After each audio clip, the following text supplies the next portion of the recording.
네, 연말이면은 한 해를 마무리하는 송년회며 모임이 부쩍 늘어납니다. 그러다 보니까 자연히 술 마실 일도 잦아지죠. 그런데 겨울철 추운 날씨와 잦은 음주 습관이 방광과 비뇨기의 건강을 악화시킬 수 있다고 합니다. 네, 오늘 건강 돋보기에서는 겨울철 비뇨기 건강에 대해서 한림대 성심병원 비뇨기과 이성호 교수와 함께 이야기 나눠보겠습니다. 안녕하세요. 네, 안녕하세요. 네, 여름에는 물을 많이 마셔서 화장실을 많이 가는데 겨울철에도 다른 계절에 비해서 소변 횟수가 늘어나고 배뇨 장애가 일어난다고 하더라고요. 예, 맞습니다. 어떤 이유 때문인 건가요? 예, 일반적으로 그 겨울에는 여름보다 그 땀을 덜 흘리기 때문에 소변량이 많아질 수 있고 이로 인해 겨울에 소변을 더 자주 보는 증상이 있을 수 있습니다. 또한 그 날씨가 추워지면 그 체온 유지를 위해서 체내의 신경계에 그 작은 변화가 일어납니다. 이러한 변화가 요도 괄약근 및 방광의 배뇨근에 영향을 주어 배뇨 장애를 일으킬 수 있습니다.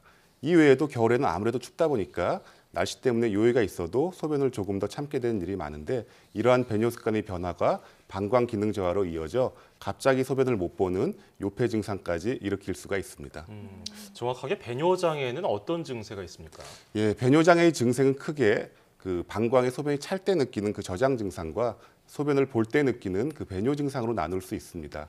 우선 저장 증상으로는 소변을 너무 자주 본다고 느끼는 빈뇨, 그리고 야간에 소변을 보기 위해서 한 번 이상 잠에서 깨는 야간뇨, 그리고 갑자기 소변이 마려우면서 참기 어려운 요절박 등이 있습니다. 또한 그 소변을 볼 때 느끼는 배뇨 증상으로는 소변 줄기가 감소되는 양뇨, 배뇨 시작까지 시간이 많이 걸리는 요주죠. 그리고 소변을 본 후에도 시원하지 않은 잔뇨감 등이 있으며 이러한 증상이 있을 때는 배뇨와 관련된 질환이 혹시 있지 않을까 의심을 해봐야 됩니다. 그렇군요. 여러 가지 좀 그 증상들이 있네요. 예, 맞습니다. 예.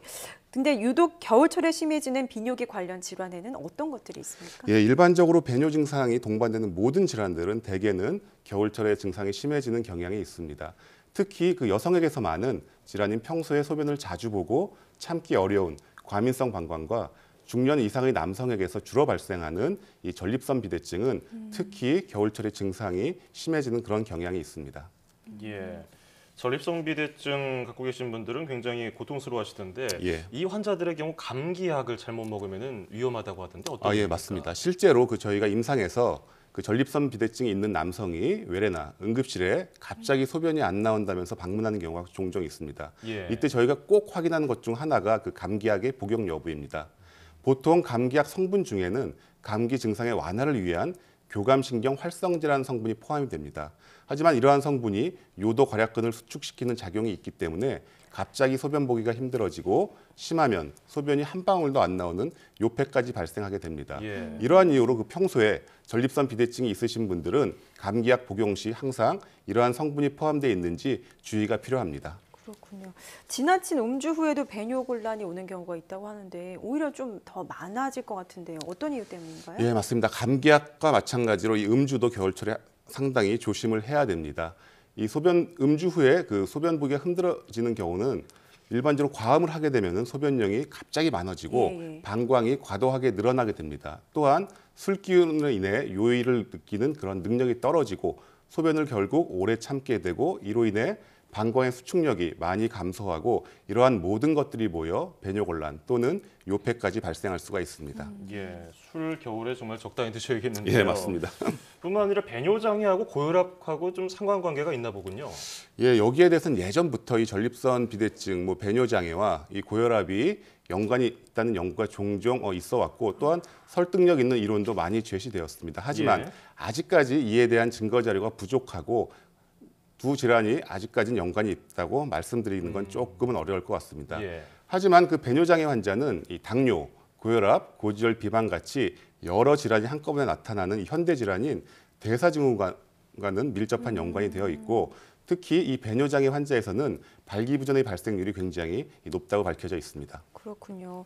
어른들뿐만 아니라 겨울철에는 아이들도 소변을 자주 보는 경우가 많이 발생한다고 들었는데 겨울철에 아이가 소변을 자주 보게 된다면 어떤 질환을 좀 의심해 볼 수 있을까요? 예, 아이에서 소변을 자주 보게 되면 요로 감염, 과민성 방광 등 다양한 질환을 의심하고 이에 대한 문진과 요검사 등 그 진단에 필요한 검사가 필요합니다. 하지만 아이들은 어른과는 다르게 외부의 스트레스로 인한 빈뇨 증상이 발생하는 경우가 굉장히 많기 때문에 또한 이러한 증상이 6개월 이상 지속되는 경우가 많기 때문에 배뇨 증상이 있는 아이에서는 의심 질환에 대한 검사도 중요하지만 이 외에도 어떠한 스트레스를 받고 있는지 않나 이런 확인도 매우 중요하다고 알려져 있습니다. 예.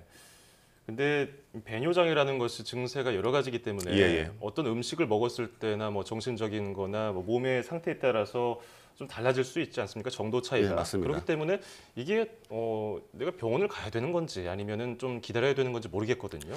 맞습니다. 이 배뇨 증상이 굉장히 사실 주관적입니다. 그러니까 예. 본인은 불편하지만 그걸 표현하기도 좀 힘들고요. 굉장히 주관적이기 때문에 이런 것을 사실 객관화하는 그런 작업이 굉장히 힘들고 예. 이러한 이유로 배뇨 증상에 대한 평가는 이 증상 설문지라는 것을 많이 이용하고 있습니다. 남성의 경우 국제전립선 증상 점수라는 증상 설문지가 가장 많이 이용되고 총 7가지 배뇨 증상을 평가하며 각 항목당 0점에서 5점까지 점수를 매겨서 그 합을 계산을 합니다. 그래서 그 합이 7점까지인 경우는 경증으로, 8에서 19점까지인 경우는 중등도로, 그리고 20점 이상인 경우에는 매우 심한 배뇨 증상이 있다고 나눌 수 있고요. 예. 특히 이러한 점수가 중등도 이상, 즉 총점이 8점 이상인 경우에는 전립선 비대증과 같은 배뇨 증상을 유발할 수 있는 질환이 있을 가능성이 굉장히 높기 때문에 한 번 정도는 그 병원을 방문하시는 것이 좋습니다. 또한 여성의 경우 가장 흔한 배뇨 관련 질환인 과민성 방광의 진단을 위해서 과민성 방광 증상 점수라는 증상 설문지가 가장 많이 이용되며 4가지 배뇨 증상을 평가해서 이들 중 그 3번 항목인 요 절박 점수가 2점 이상이고 총 점수가 3점 이상인 경우에는 과민성 방광으로 진단할 수 있습니다. 예. 아마 평소에 그 소변 보기가 불편하다고 느끼셨던 분들은 이러한 설문지를 이용하면은 간단히 본인의 배뇨 증상 정도를 평가해 보는 것도 좋을 것 같습니다. 아이들의 경우에는 빈뇨 증상이라고 한다면은 뭐 어느 정도 횟수를 좀 따져볼 수 보통 있을까요? 빈뇨는 그 2시간 이내에 소변을 보는 것을 말하고요. 이제 그렇게 계산을 한다면은 보통 이제 하루에 낮에 8회 이상 소변을 보면은 이제 빈뇨 증상이 있다고 저희가 정의할 수 있습니다. 그렇군요. 겨울철에 건강한 방광 그리고 비뇨기 관리를 위해서는 어떤 생활 속 습관을 가지면 좋을까요? 예, 사실 건강한 방광 및 비뇨기 관리를 위해서 가장 중요한 것은 그 무엇보다도 올바른 배뇨 습관입니다.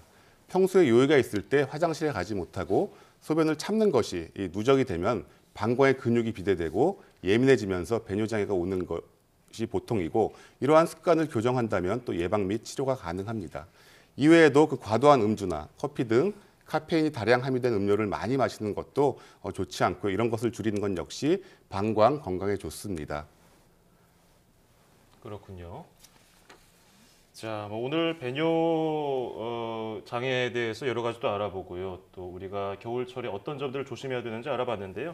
뭐 일단 주관적이기 때문에 정확히 판단을 내릴 수는 없지만 아까 저희가 보여드렸던 그 설문지 한번 보시면은 이 자신의 증상 정도를 평가해 볼 수 있을 것 같습니다. 네. 자, 지금까지 한림대 동탄성심병원 비뇨기과 이성호 교수와 함께했습니다. 오늘 고맙습니다. 예, 감사합니다.